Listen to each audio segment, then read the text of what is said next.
Bendiciendo. ¿Cuántos nos gozamos de la alabanza y la adoración? Amén. Es muy hermoso porque el Señor se goza cuando nosotros le alabamos, cuando le alabamos en espíritu y en verdad. A veces decimos, yo no quiero adorar, yo no quiero alabar porque mi voz no es la más hermosa. Pero no es la voz, es el corazón. Disponemos nuestro corazón a alabar, a glorificar, a exaltar el nombre del Señor. Y te digo algo, en lo espiritual empiezan a moverse cosas sobrenaturales. Y los muros empiezan a caer y las cadenas empiezan a caer. Somos muy afortunados nosotros, ¿sí lo sabían? Tenemos un Padre que nos ama. Aún en este tiempo hay muchos lugares donde no se permite adorar y glorificar el nombre del Señor como lo hacemos en este lugar. Y hay lugares donde los cristianos son dañados por adorar a un Dios vivo.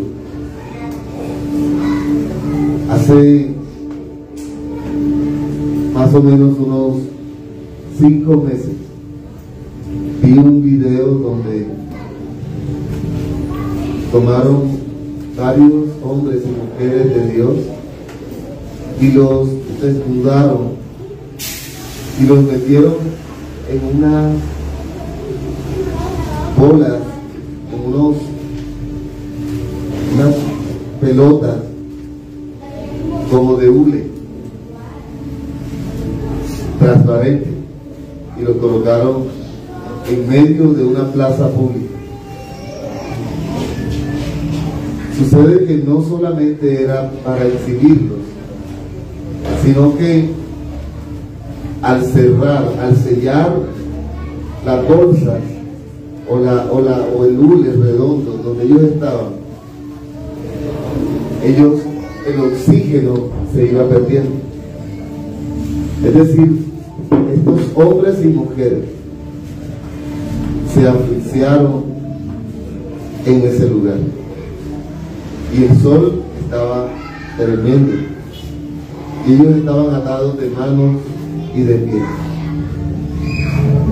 Pero hubo algo muy particular que vi, y es que la mayoría de ellos no murieron como cuando entraron a la pelota de uno. Casi todos murieron en posición de adoración. Se arrodillaron y así iban muriendo cuando el oxígeno se les acababa. Era tremendo porque ellos empezaban en los últimos minutos a batallar o a intentar moverse, pero ya no había oxígeno y allí murieron frente a muchas personas. Por eso nosotros también seguimos siendo afortunados, porque adoramos y glorificamos el nombre del Señor con libertad.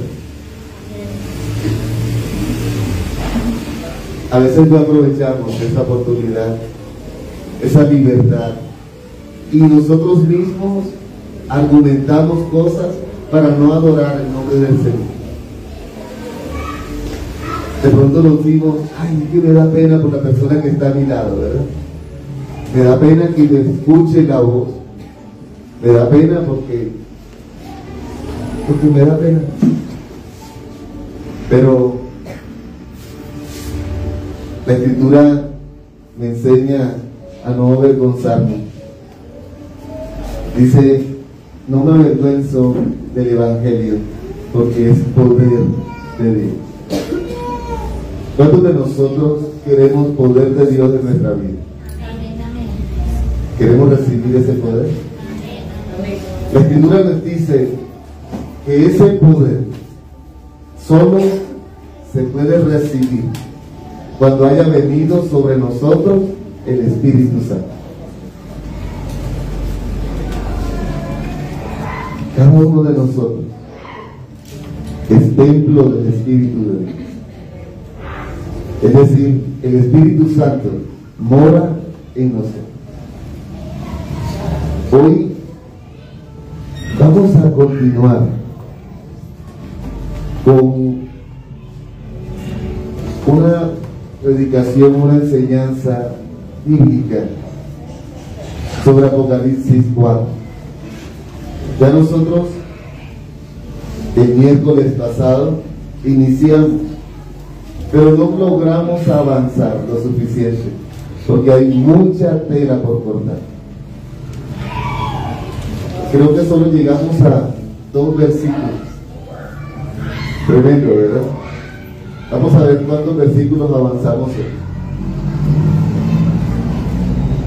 Antes de iniciar, yo quiero hacer algo,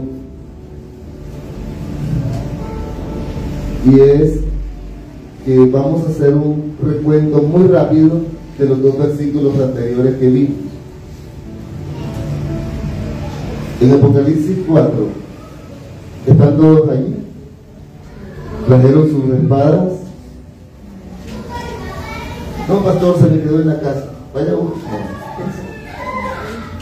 No. Apocalipsis 4. Te voy a leer en el nombre del Padre, del Hijo y bajo la unción del Espíritu Santo. Amén. Amén. Amén. Dice: después de esto miré, y he aquí una puerta abierta en el cielo. Y la primera voz que oí, como de trompeta, hablando conmigo, dijo: sube acá, y yo te mostraré las cosas que sucederán después de esto. Y al instante yo estaba en el Espíritu, y he aquí un trono establecido en el cielo, y en el trono uno sentado. Estuvimos mirando acerca de esos 2 versículos, y empezamos a mirar que el apóstol Juan, quien escribió el Apocalipsis, por revelación, estaba en el Espíritu y empezó a ver cosas que nadie había visto. Cuando nosotros vivimos en el Espíritu, vemos cosas que nadie ve y escuchamos lo que nadie escucha. Nos movemos en lo espiritual, dejamos el ámbito natural y nos movemos en lo sobrenatural. Amén. Y hay algo muy particular que estuvimos analizando ese día, y era que una puerta en el cielo, es decir, que en el cielo hay puertas. ¿Por qué hay puertas? ¿Para qué utilizamos una puerta en nuestra casa, por ejemplo? Para que no todo el mundo tenga acceso a todos los lugares. Entonces, en el cielo hay puertas porque no todos en el cielo tienen acceso a todos los lugares. Amén. También estuvimos viendo que la voz que escuchó el apóstol Juan fue una voz como de trompeta. La voz de trompeta, que decíamos que representaba un sonido poderoso que levanta, que reúne, que alarma, que alerta, que también alaba y que sirve también para celebración. La voz de trompeta. Cuando el Señor Jesús venga en su segunda venida, también vendrá con sonidos de trompeta. Esta mañana hablaba con Iderman y me decía, es que en un lugar, ¿en dónde era? En Argentina, se escuchó como un sonido de trompeta en los cielos. Mira,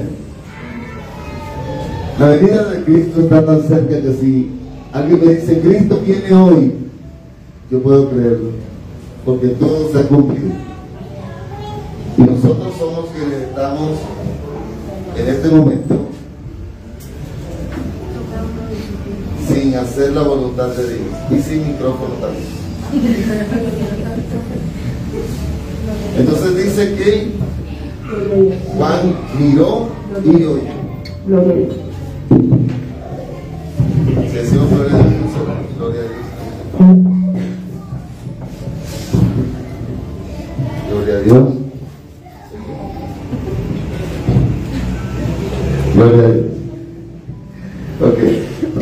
Entonces, por ahí quedamos, por esos dos versículos.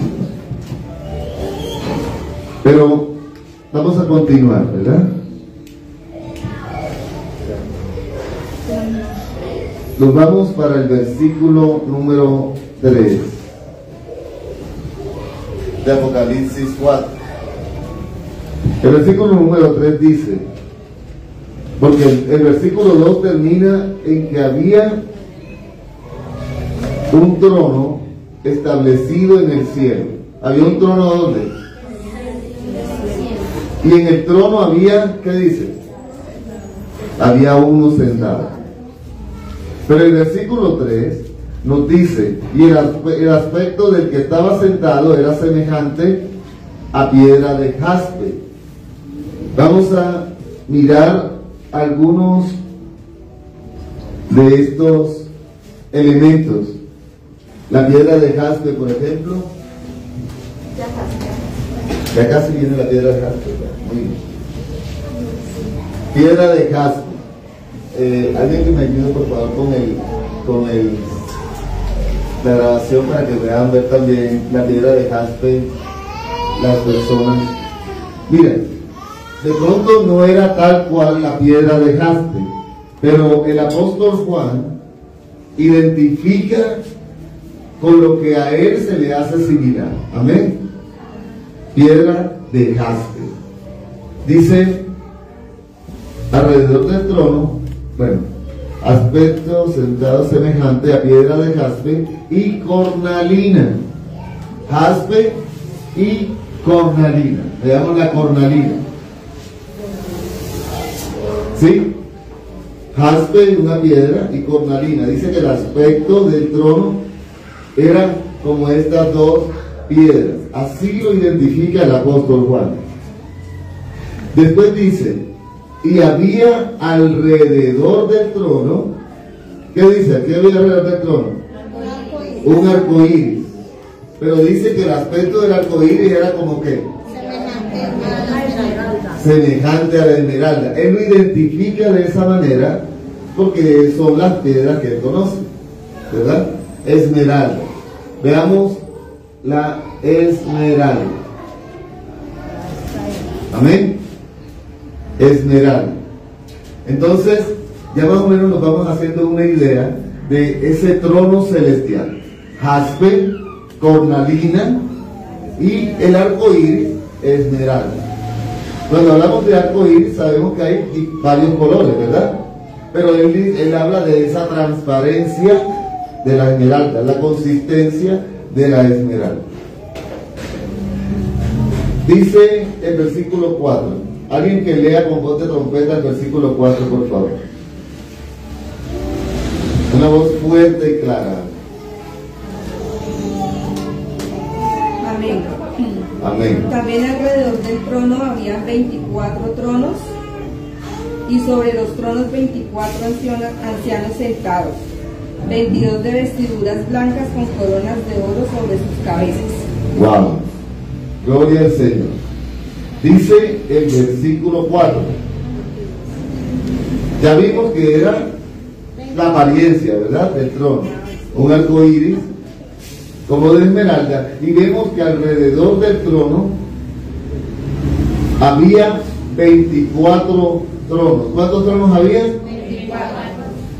24 tronos. Y vi, sigue viendo, ¿verdad? Sigue en el espíritu el apóstol Juan.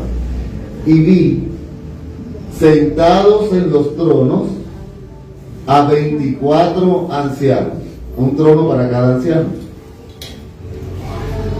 vestidos de ropas blancas con coronas de oro. ¿Dónde? Tremendo. Yo quiero empezar por decirles que un trono es una silla, ¿verdad?, que alguien ocupa con cierta autoridad, ¿cierto? Cuando vemos a alguien sentado en un trono, nos está mostrando autoridad, alguien que está por encima de muchas personas, una autoridad supremo. Estuvimos hablando también un poquito el miércoles pasado acerca de esos tronos, y dijimos que en el Nuevo Testamento la palabra tronos aparece 50 veces, pero 30 de las 50 veces que encontramos la palabra tronos en el Nuevo Testamento aparecen en el Apocalipsis. Tremendo. El Apocalipsis habla de esos tronos. ¿Con qué asociamos la palabra trono? Con autoridad, ¿verdad? Autoridad. Una persona que está en un trono es una persona que tiene autoridad sobre, es decir, está por encima de. Una persona que está en un trono es sinónimo de realeza, ¿cierto? En ocasiones estuvimos también mirando un poquito de que Dios está sentado en un trono. Wow, es tremendo. El Señor sentado en un trono. Pero vimos que en estos tronos que estaban alrededor habían 24 ancianos sentados en el trono. Pero ¿cómo estaban estos ancianos? ¿Qué apariencia tenían? Tenían ropas de color blanco. ¿Qué más dice? ¿Qué más tenían los ancianos que estaban alrededor del trono del Señor? Coronas sobre sus cabezas. Lo primero que nosotros pensamos es que decimos, wow, son 24 ancianos, están allá al lado del Señor. Se tratan de ángeles o de espíritus que están ahí al lado de la presencia de Dios. Pero en realidad es así. Son ángeles con autoridad que están sentados en trono celestial. Vamos a mirar quiénes son estos personajes que están sentados alrededor del trono de Dios. 24 tronos. Vamos a hablar sobre los 24 ancianos. Quiero primero que nosotros comprendamos que no hay algo bíblicamente específico sobre quiénes son estos personajes, pero sí quiero que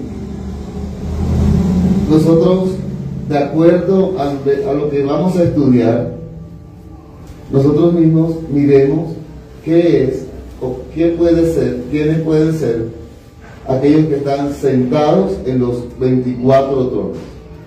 Amén. Primero, veamos una posibilidad, y es que traigo una hoja y me vengo para acá. Falta un borrador, por favor. ¿Sí se alcanza a ver desde allá ustedes? Sí. Hablemos de una primera posibilidad, y es que no son ángeles.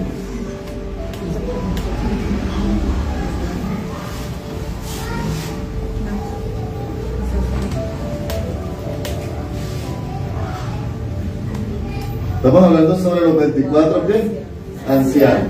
Estos 24 ancianos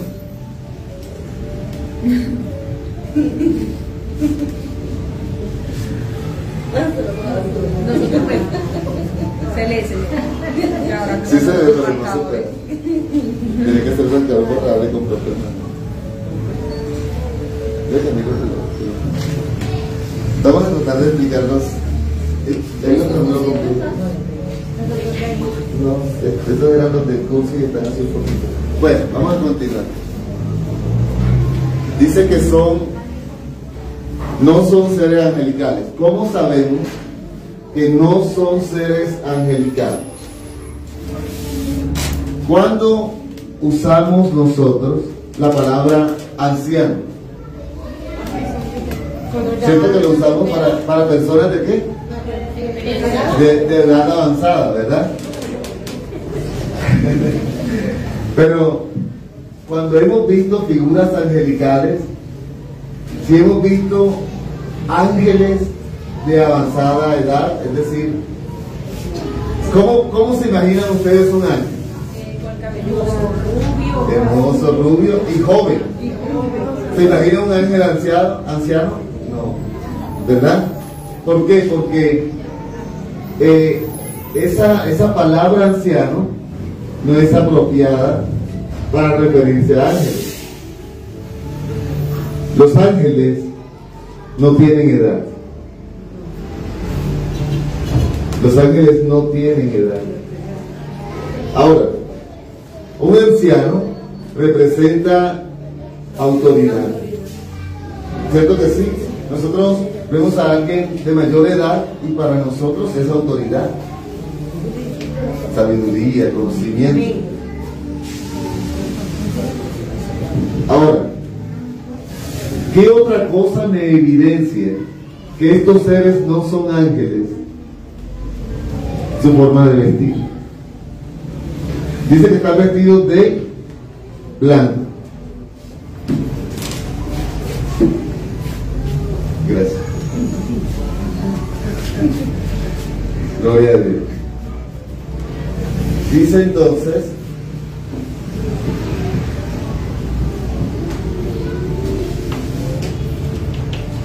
que no son ángeles. ¿Por qué? Porque el término anciano no es para los ángeles porque no tienen edad.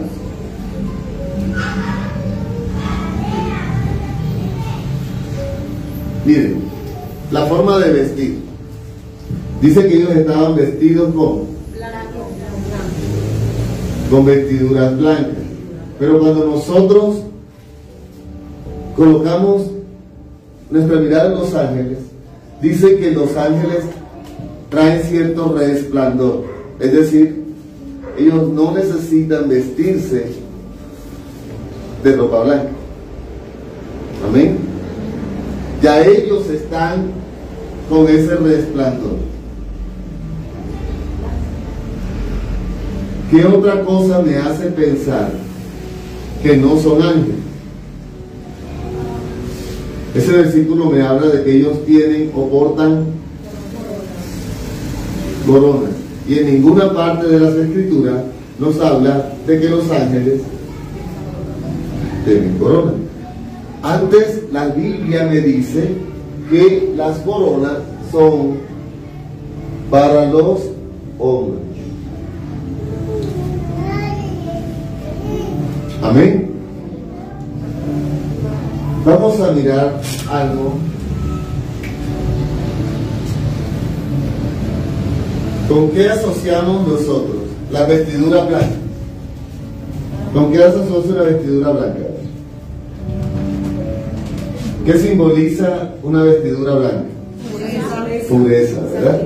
¿Será que un ángel necesita vestirse de blanco para nosotros decir es puro? No. Por eso me hace pensar que estos personajes sentados en los 24 tronos son hombres. Vayamos aquí en Apocalipsis al capítulo 3 y veamos el versículo 5. Apocalipsis 3, 5.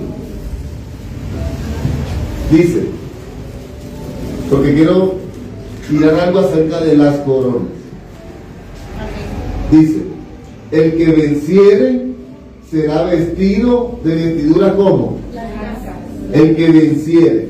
Y para nosotros vencer debimos estar ¿dónde? En la tierra, porque aquí vencemos. El que venciere será vestido como, y no borraré su nombre del libro de la vida, y confesaré su nombre delante de mi Padre y delante de sus ángeles. Wow. El que venciere, es decir, Cuando nosotros vencemos, seremos vestidos de vestiduras como blancas.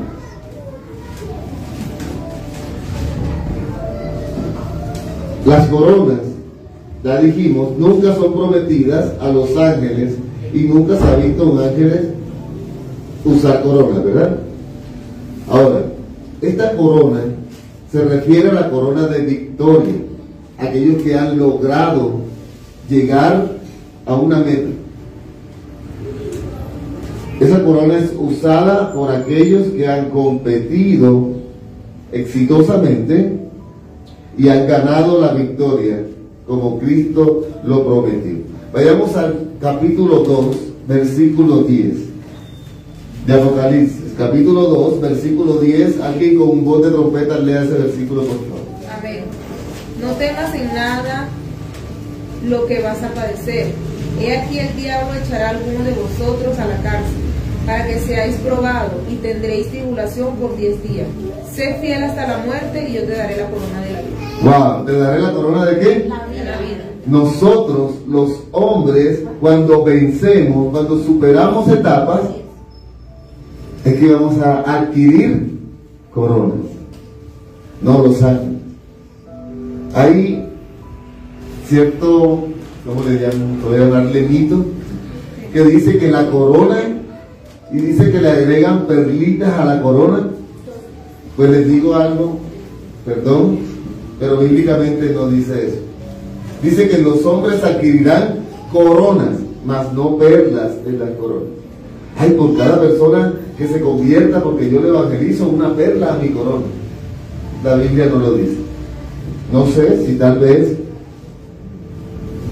suceda, pero la Biblia no lo especifica. La Biblia dice que obtendremos coronas, así como lo dice en este versículo. Dice: no temas en nada lo que vas a padecer. Es decir, ¿quiénes de nosotros hemos padecido?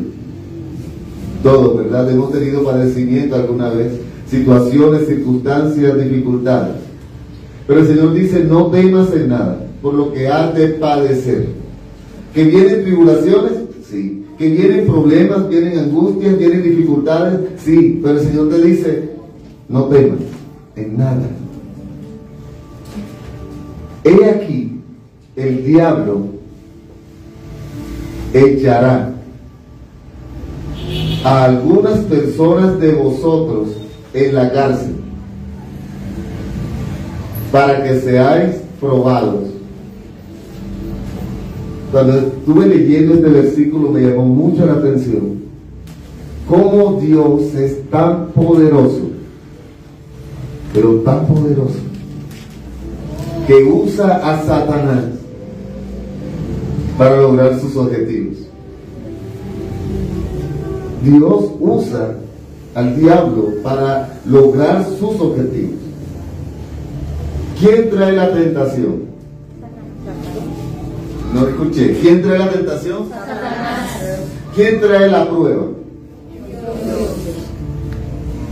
Leamos nuevamente ese fragmento del versículo.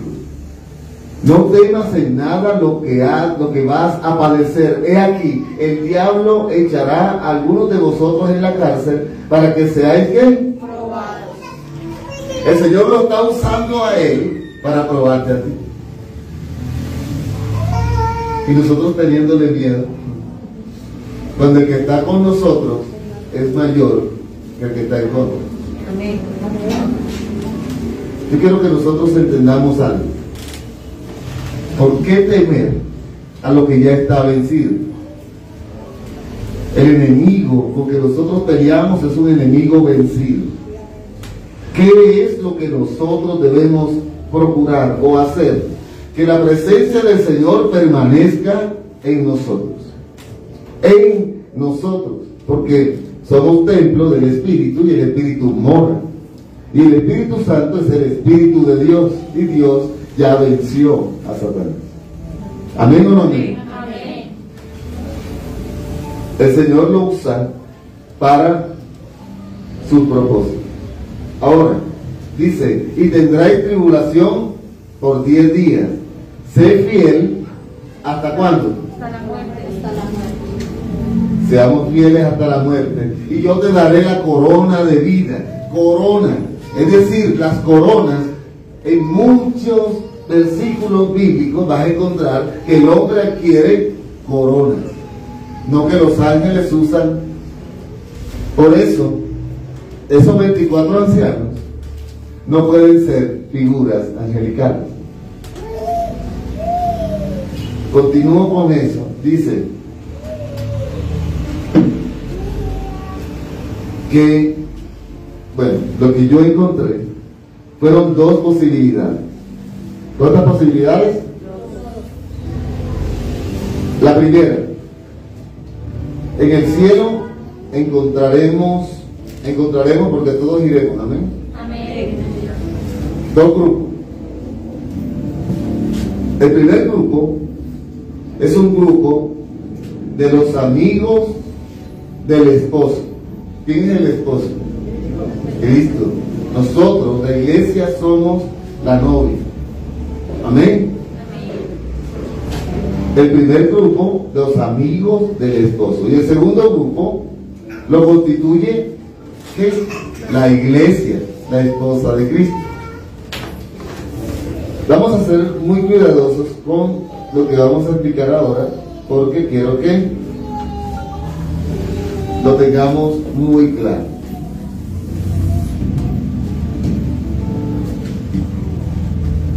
Dice que tendremos ¿cuántos grupos?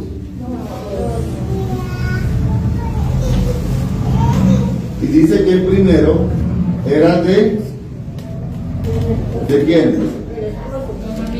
¿Los amigos de quién? Y el segundo grupo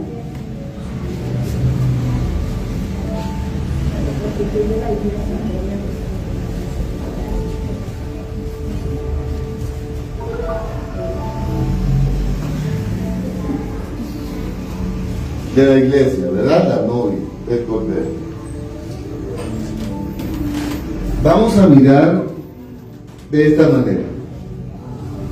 El primer grupo está representado por los judíos del Antiguo Testamento. Vamos a colocarlo aquí.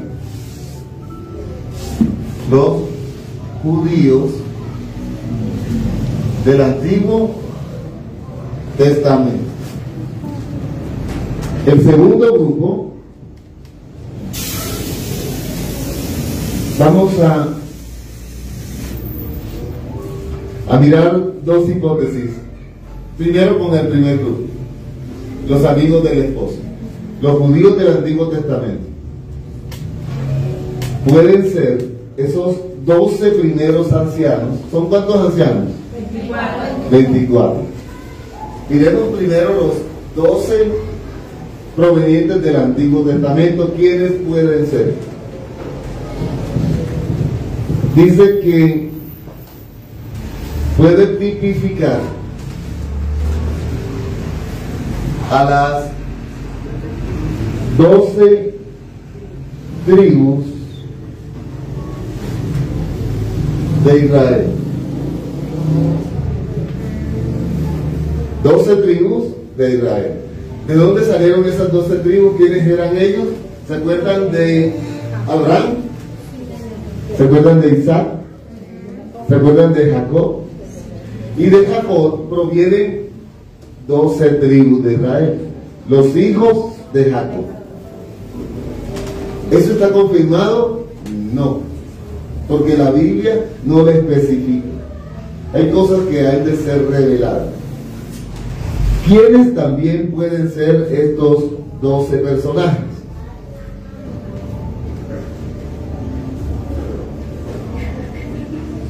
Pueden ser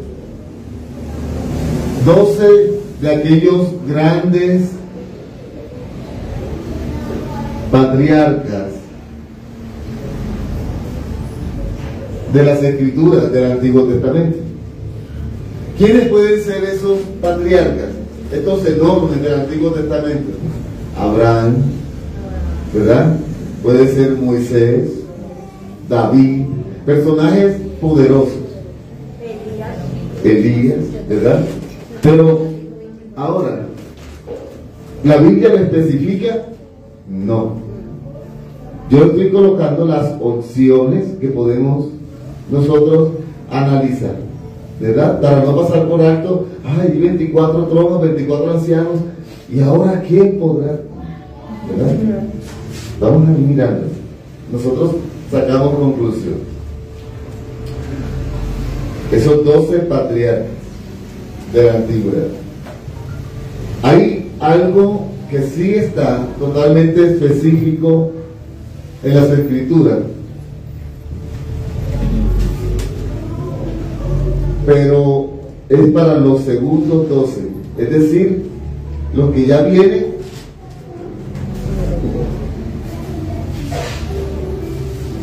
en el Nuevo Testamento. ¿Quiénes serían esos 12 del Nuevo Testamento? ¿Qué piensan?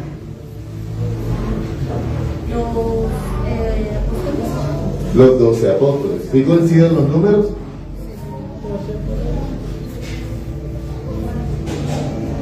¿Por qué, pastor? ¿De dónde saca usted que pueden ser los 12 apóstoles? Vayamos a la escritura. Mateo 19:28. Una voz de trompeta, me lea por favor. El Evangelio según Mateo 19, capítulo 19, versículo 28.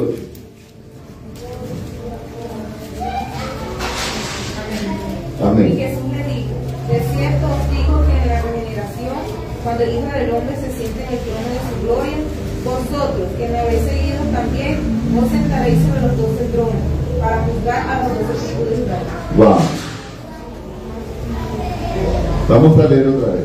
Y Jesús les dijo: de cierto os digo que en la regeneración, cuando el Hijo del Hombre se siente en el trono de su gloria, ahí viene ahora, cuando el Hijo del Hombre esté sentado en su trono, ¿verdad?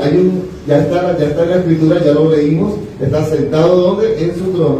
Dice que cuando esté sentado en su trono, vosotros que me habéis seguido también, ¿qué pasará con los que lo habéis seguido? Os sentaré ¿sobre cuántos tronos? ¿Sobre cuántos 12 tronos? Otro por ahí dice 14. Entonces, ya aquí es más específico. Os sentaré sobre 12 tronos para juzgar a las tribus de Israel. Ahora, teniendo esto en cuenta, para conocer, cuando ya tengamos la oportunidad de concentrarnos solo en los 24 ancianos, vamos a buscar más argumentos bíblicos para ver quiénes eran totalmente y exactamente estos 24 ancianos. Los 12 ya están marcados, ya los identificamos más fácilmente, pero los 12 del Antiguo sí está la duda, ¿verdad? Si son los 12 de las 12 tribus de Israel o son 12 de los patriarcas. Amén. Ahora continuamos con el versículo. ¿Por qué versículo vamos a ver? 5. Dice el versículo 5. ¿Qué dice el versículo 5 ahora?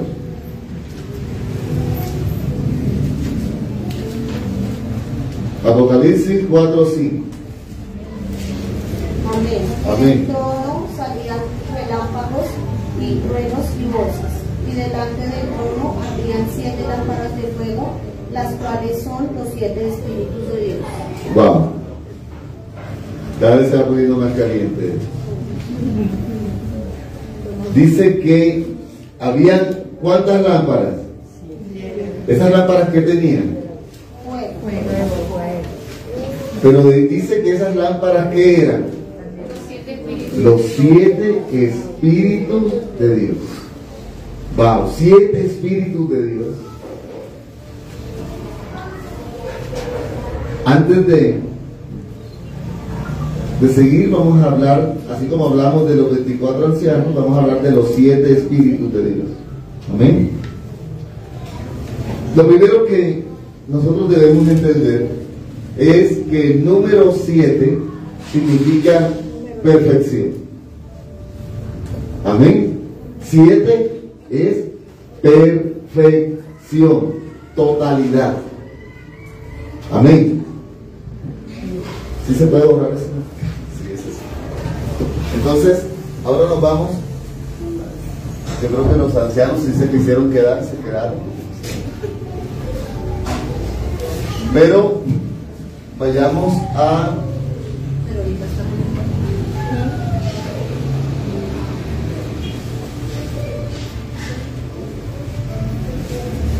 los 7 espíritus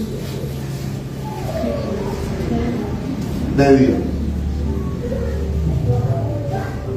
¿Cuántos espíritus? Me dice la escritura que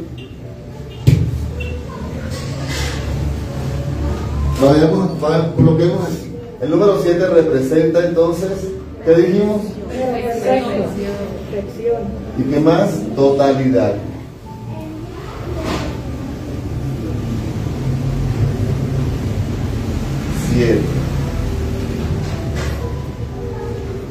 Perfección y totalidad. Lo primero que yo quiero que nosotros entendamos es que no son 7 Espíritus Santos. Amén. No hay 7 Espíritus Santos. Aquí nos habla primero de 7 lámparas. ¿De qué? De fuego. Las lámparas, ¿qué traen las lámparas? No, una lámpara normalmente, ¿para qué usamos una lámpara? ¿Para traer qué? Luz. La lámpara trae luz. Y el fuego es un elemento que se relaciona con el Espíritu Santo. Amén. Vayamos por un momento al libro del profeta Zacarías. Capítulo 4, versículo 10.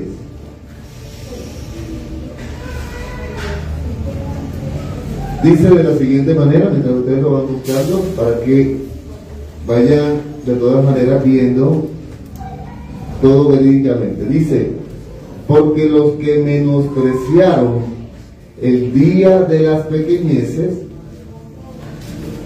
se alegrarán y verán la plomada en la mano de Zorobabel.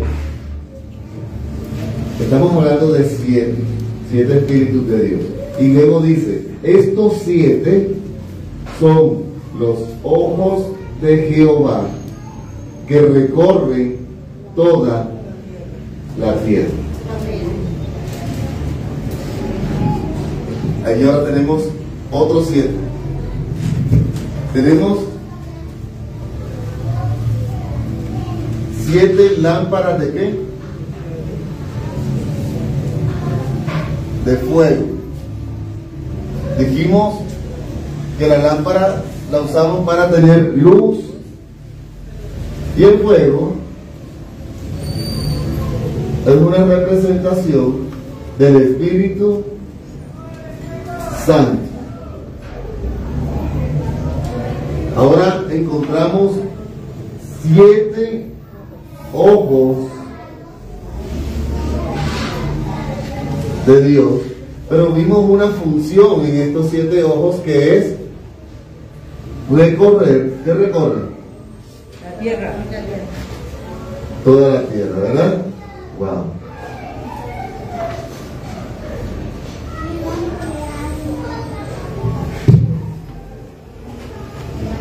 Recorren toda la tierra, 7 ojos. Así, de esa manera, el Señor puede ver quién hace lo correcto ante sus, literalmente, ante sus ojos. Pero ¿para qué el Señor quiere ver quién hace lo correcto o no ante sus ojos? Para darle o depositar más de Él en cada persona, y para poder juzgar a las personas de acuerdo a su comportamiento, a sus actitudes, porque en todo No ve. ahora Dios depositará en nosotros más de cada uno de estos 7 espíritus,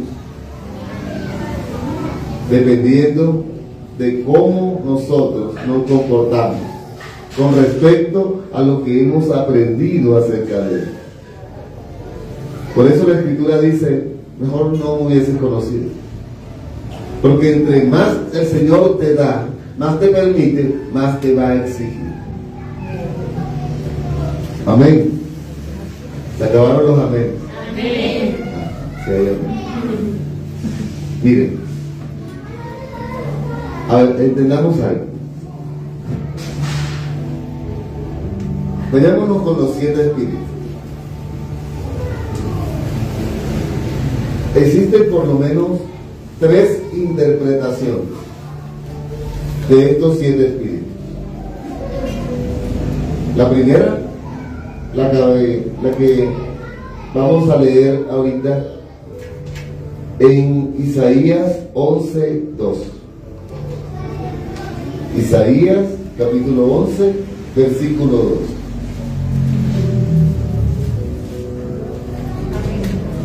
Amén. Y reposará sobre él el espíritu de Jehová, espíritu de sabiduría y de inteligencia, espíritu de consejo y de poder, espíritu de conocimiento y de temor de Jehová. Gloria a Dios. Y reposará sobre el espíritu de Jehová, espíritu de sabiduría y de inteligencia y de consejo, espíritu de consejo y de poder, espíritu de conocimiento y de temor de Jehová. Hay una imagen de los 7 espíritus. ¿Sí?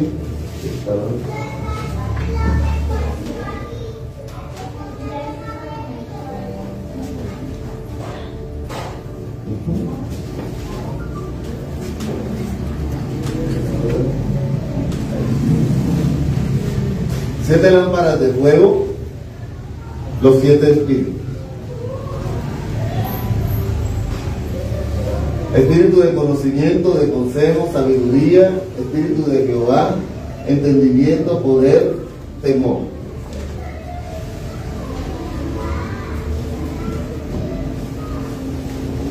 Esa es una primera interpretación de los 7 espíritus de Dios.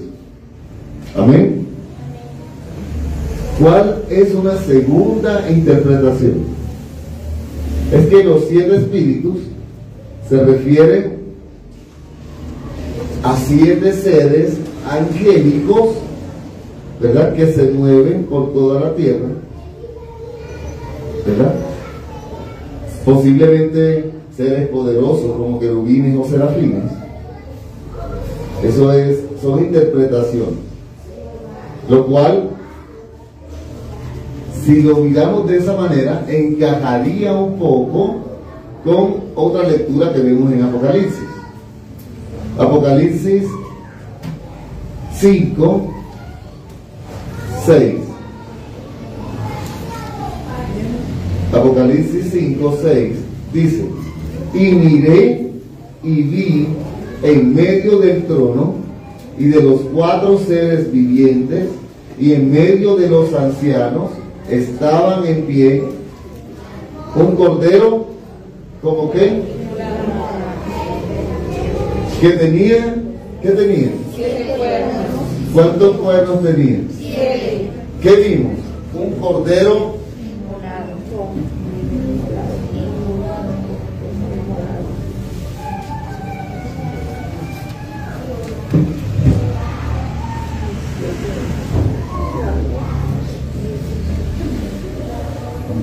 enmolado con 7 y 7 ojos.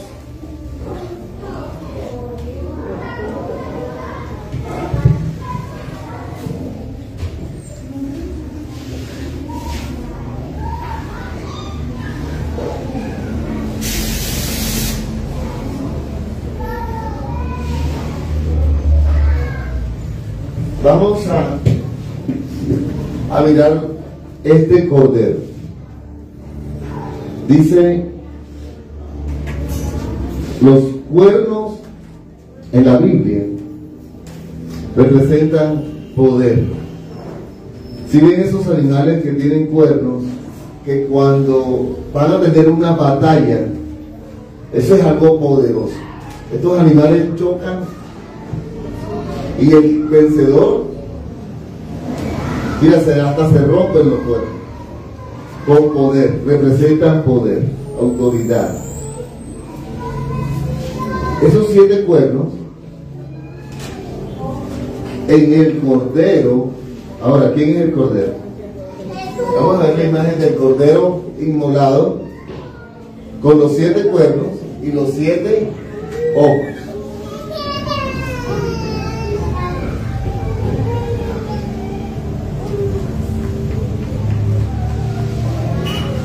Amén. Aquí está la figura.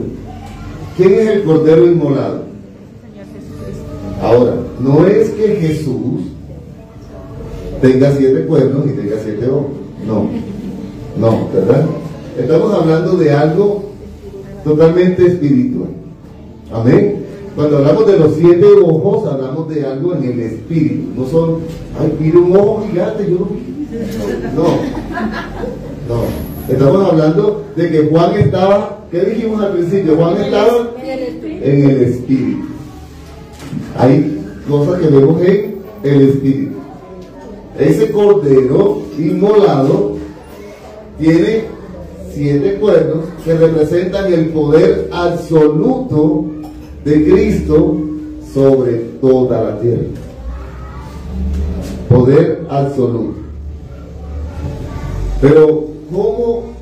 ¿Por qué este poder? Porque Él fue ese cordero inmolado. Él dio su vida por nosotros y fue inmolado.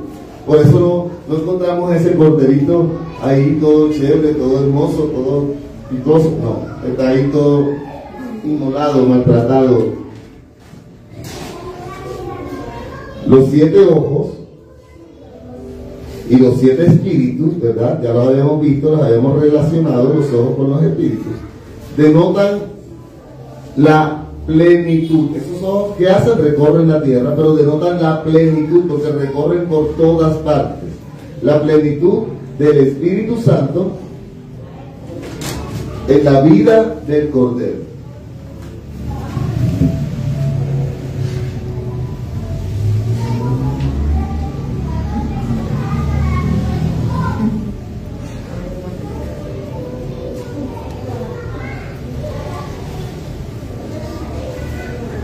Plenitud. Fíjense que hay algo que me gustaría, aprovecho hoy para que lo tengamos más claro. Cuando nosotros escribimos esto,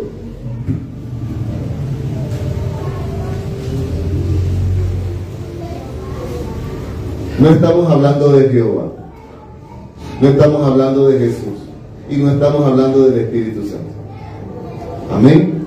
Porque el Dios que yo conozco se escribe así. Amén. Dios con D mayúscula. Hay términos que nosotros usamos porque decimos o creemos que los diminutivos son bonitos, son bellos. Yo quiero decirles que con Dios no debemos usar esos diminutivos. Por ejemplo, le decimos Diosito. No, ese no es mi Dios, porque yo conozco un Dios grande. Amén. Así que Diosito, no, yo no sé de qué tamaño es tu Dios, pero el mío no es un Diosito, yo tengo un Dios. Amén. Entonces, ya no más Dios con D pequeña o Diosito lindo. No.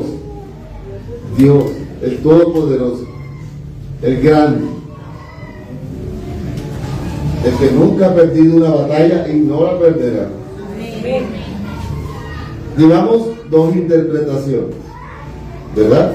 La primera, dijimos que la de Isaías, que era la de aquellos 7, el espíritu de Jehová, el espíritu de inteligencia, el espíritu de sabiduría, consejo, poder, conocimiento y temor de Jehová. 7 espíritus. La segunda, esta que acabamos de ver. Y la tercera, que es la que a mí particularmente me parece más coherente, es la que les voy a exponer ahora.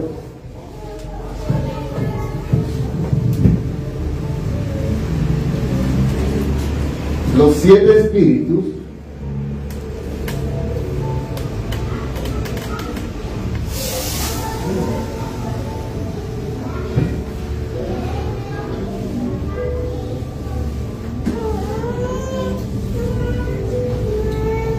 son, coloquémoslo así, como simbólicos del Espíritu Santo.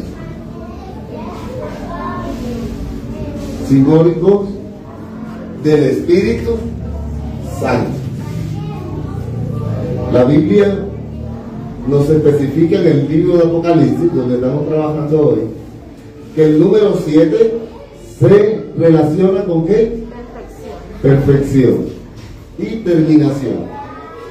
Ahora, si ese es el significado del número 7 en el caso de los 7 espíritus,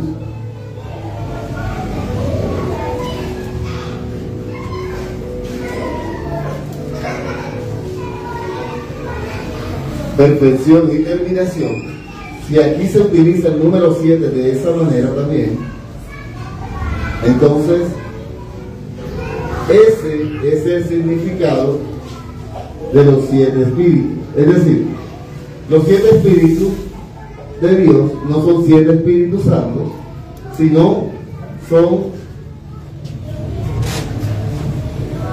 un solo Espíritu Santo que ha alcanzado la perfección. Es decir, está totalmente terminado. Alcanzó la perfección. Todo eso que vimos aquí se une en un mismo espíritu. Cuando alcanza todo esto, un mismo espíritu, llegó a la perfección. Es decir, el Espíritu Santo de Dios que habita en nosotros es todo estas 7 manifestaciones. Esa tercera interpretación a mí me parece la más congruente, la más adecuada. Un mismo Espíritu Santo alcanzando una perfección, y me lo representa a través del número que habla de perfección y determinación. Es como cuando nosotros estamos construyendo algo. Estamos construyendo una obra, ¿verdad? Agarramos y empezamos a comprar los materiales. Ya el primero compramos el terreno. Luego empezamos a edificar. Aun cuando la obra ya se puede ver por fuera, tal vez no está terminada por dentro. Por dentro empezamos a hacer las habitaciones, empezamos a hacer separaciones, la sala, el comedor, la cocina, el baño, ¿verdad? Pero cuando hablamos del Espíritu Santo, es porque ya reúne todas las cualidades: cocina, comedor, sala, un cuarto, otro cuarto, patio, baño. Necesitábamos un baño.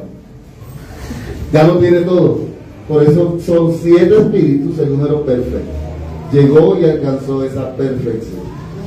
Como les digo, encuentro estas 3 interpretaciones, pero conociendo que el Espíritu Santo es uno solo, para mí esta es la más acertada.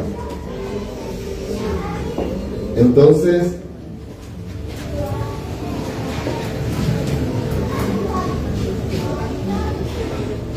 se va a ir muy rápido como estamos hablando de Dice, estamos en el versículo 5, ¿verdad? ¿Sí? Sí. ¿Qué dice el versículo 6 de Apocalipsis 4? Apocalipsis 4, 6. Y delante del trono había como un mar de vidrio semejante al cristal. Y junto al trono y alrededor del trono 4 seres vivientes llenos de ojos delante y detrás.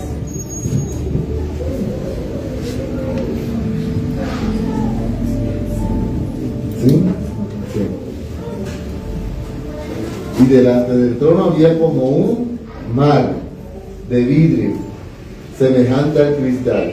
Y junto al trono y alrededor del trono 4 seres vivientes llenos de ojos delante y detrás.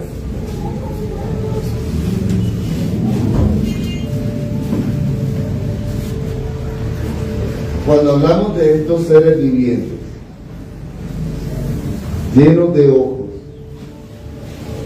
ya empezamos a tener una referencia mayor de aquellos seres que custodian el trono de Jehová.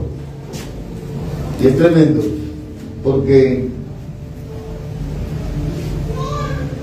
no nos va a alcanzar el tiempo de hoy para terminar estos seres de ojos delante y ojos detrás, y lo que representan también para nosotros. Es decir, todavía tenemos un miércoles más para continuar con el estudio de Apocalipsis 4. Allá atrás me dicen que 2. 2 miércoles más para continuar porque tiene 11 versículos, ¿verdad? Y apenas vamos por el 5. Entonces 2 miércoles más, sí. Pero antes de terminar, yo quiero saber si sí ha quedado claro el tema. Si vimos acerca de ese poder sobrenatural, de esos 24 ancianos y las probabilidades de quienes sean, y de esos 7 ojos, de esos 7 espíritus, de esos 7 candeleros, y de cómo está de hermoso el trono de Dios, y de esas formas que vio el apóstol Juan, como piedra de jaspe, como pierna de cornalina, o un arcoíris que lo vio como si fuera así como esmeralda. Tremendo. Nosotros, amados, tenemos un Dios de poder. Amén.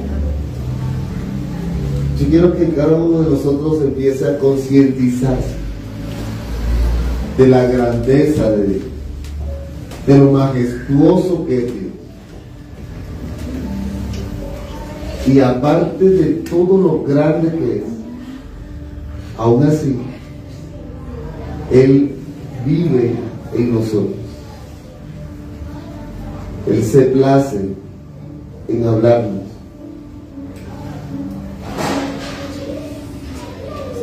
En los versículos siguientes vamos a ver cómo nuestro Dios es adorado constantemente. Amén. Por eso el título de este estudio se llama Adoración Celestial. Dios es constantemente adorado por querubines, por serafines, los mismos ancianos adoran la presencia de ese Dios vivo. Y si ellos lo hacen allá arriba, ¿por qué no lo hacemos nosotros? ¿Por qué yo, teniendo todavía 5 minutos, quiero dejar aquí la parte de la palabra? Porque quiero que adoremos. en espíritu y en verdad. Nosotros necesitamos que el Señor se entrone en este lugar, pero no solo en el lugar. Hay un altar de Dios en cada uno de nosotros, deberíamos tenerlo, y que el Señor se entrone en ese altar. Que el Señor no solo llegue de visita a su templo, sino que permanezca. Así que vamos a adorar.